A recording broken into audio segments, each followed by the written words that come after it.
Bonsoir, on est chez toi, la Fleur, c'est ça? Oui, c'est ça. Alors qu'est-ce qui se passe ce soir chez toi? Donc ce soir, je fais une petite sauterie, une petite soirée. Et en même temps, je montre mon travail de peintre, qui est par là. Ça, c'est des aquarelles? C'est ça. Et donc toi, ta source d'inspiration, c'est quoi? Donc le SM, le bondage, c'est ça? Le SM, le bondage, la religion, Et comment ça se marie ça, le SM et la religion? Très bien, parce que finalement le SM, la religion, c'est des choses qui sont très liées. La punition, l'obligation d'être, l'obligation de faire, tout ça c'est des choses qui se relient vachement bien, donc voilà. Ça ressemble à des autoportraits quand même, quand on voit les filles, on a l'impression qu'elles te ressemblent un peu. Il y a beaucoup d'autoportraits parce qu'il y a une sorte d'égo trip quand même dans tout ça. Ouais. C'est un peu mon ego torturé que j'essaye de faire sortir, hein, si tu veux. Si vous voulez, on va... Et alors les croix, là, c'est quoi? C'est la religion. Tu sais, moi je sors d'une éducation judéo-chrétienne. Hein, donc, ah ouais, vraiment? à un moment donné, il faut que je lui fasse honneur ou il faut que j'en sorte, c'est un choix. Quoi. Mais t'as quand même pas fait une école privée, catho, etc. Pas tout ça. J'ai grandi en partie en Martinique et là-bas la religion est hyper présente. Et entre autres, un truc hyper important, c'est qu'ils vont à la messe tous les dimanches. Et j'étais dans une école où il fallait faire la prière, etc. Très bien. Donc j'ai des amis un peu particuliers. Ah oui, je vois ça, c'est parfait. Bonsoir. Moi je vous propose qu'on aille faire un tour dans ma chambre 2 minutes. Oh oui, mais très bien. Très bien.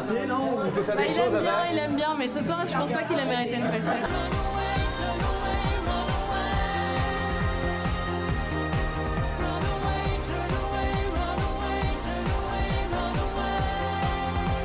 Donc ça c'est ma chambre. Et alors, il y a personne qui dort. C'est la jeunesse française qui meurt et qui va bientôt partir entièrement à Berlin. Il n'y aura plus que des vieux en France bientôt. C'est une tenue que tu portes tous les jours? Régulièrement, je l'ai volé à un curé justement à la campagne. T'as bien fait.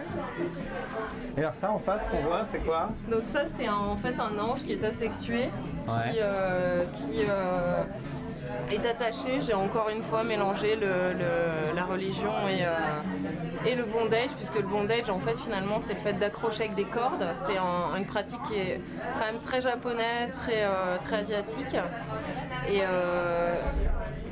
c'est quelque chose qui me plaît beaucoup. Et alors donc forcément quand on fait de la peinture comme ça, on a aussi une vie qui ressemble à ça? C'est-à-dire qu'on est forcément SM dans sa vie? Justement c'est vraiment un choix, un médium finalement. Vous savez, quand on est peintre, on peint avec de la gouache, avec de l'aquarelle, et à un moment donné, l'aquarelle et la gouache c'est un médium. Pour moi le SM, le bondage c'est un médium. C'est quelque chose qui me permet d'exprimer des choses autrement que... par seulement la peinture. C'est une image, c'est une métaphore. Voilà. J'ai un bouquin qui est génial, qui s'appelle Contes pour petites filles perverses. C'est merveilleux qui fait ça. Et c'est Nadine Monfils. Et c'est vraiment un bouquin que je recommande parce que... C'est le côté Martine à la plage en version SM. Ouais, et c'est vachement mieux que tous les films porno que vous pourrez voir. Tu te considères comme une petite fille modèle? Je pense que je suis vachement plus une petite fille moderne que la parisienne moyenne d'aujourd'hui. Ouais. Bon. Parce qu'au fond, tu sais, je vais te dire, je fais des toiles comme ça hyper trash, mais quand tu réfléchis, je suis quelqu'un de vachement plus équilibré que tous mes amis qui ne peignent pas et qui vont bosser dans des banques, dans des trucs vachement plus sérieux. Et au fond, je crois que le fait justement de balancer des trucs hyper trash sur mes toiles, ça me permet d'avoir un équilibre, quoi. Et voilà. Au risque de vous décevoir, vraiment, je n'organise pas de soirée SM chez moi.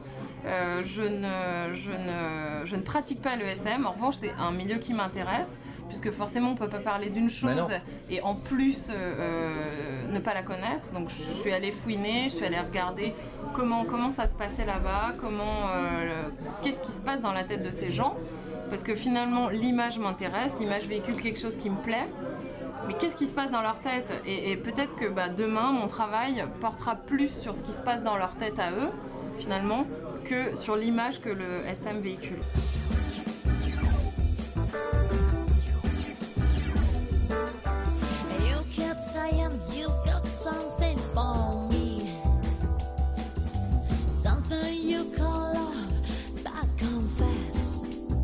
Alors, victime ou bourreau, comme c'était écrit sur le tableau?